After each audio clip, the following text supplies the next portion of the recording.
Која е баба Джишка и како го изгради храмот Свети 40 маченици? Баба Джишка или Ленка била убава плава жена, битолчанка од среден раст со изразито убави плави очи, и заради нејзината убавина го добива својот прекар Джишка. Најпрво била мажена за битолчанецот Стојан кој бил убиен од турците со кого имала неколку деца, а последна била ќерката Марија. Нејзината младост и самотија ја натерала повторно да се омажи, овој пат за тасе со кого немала деца. По извесно време од непозната причина децата почнале да и се разболуваат и да умираат. Му останала само ќерката Марија од бракот со првиот маж Стојан.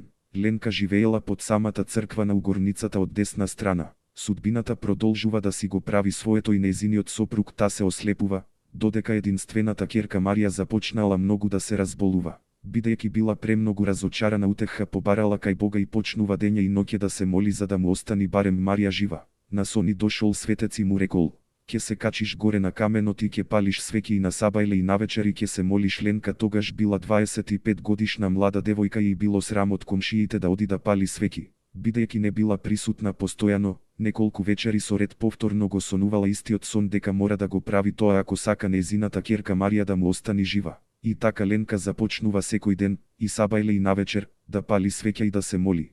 По извесно време зачудена дека постојано пали свеќи, од нејзината потсвест во сон го запрашува светецот на кој му пали свеќи. Светецот и кажува: тука се убиени 40 војничиња од кој еден од нив бил муслиман и затоа турците викале Кркардаш, а ние 40 маченици.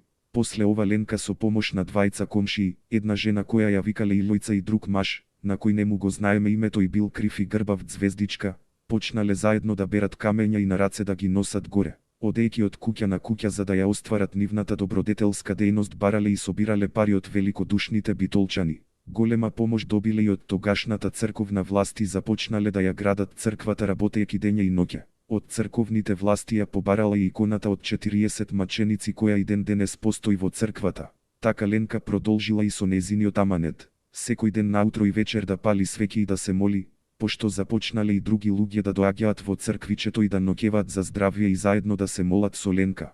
Така Ленка, баба Джишка, го добила свеченото признание од црковната власт. Кога зела заклетва од Ленка ја прекрстиле Катерина. Од преголема благодарност народот и црковната власт не само што ја посетуваа црквата туку и домот каде живееше баба Джишка. Од тогаш, па се до нејзината смрт баба Джишка го помина својот живот во црна мантија и како слугинка во црквичето. Умира на 89 години во 1958 година точно на ден прочка.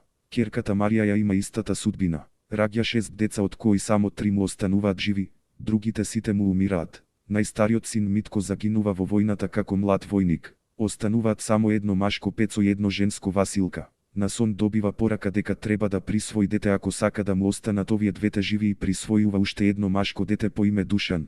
Исто како нејзината мајка и нејзе млад му умира сопругот и цел живот го поминува како вдовица. Закопана е во старите гробишта кај црквата Сав, Недела, гроб до гроб во близина со нејзината мајка, само што таа е закопана со нејзините 3 дечиња.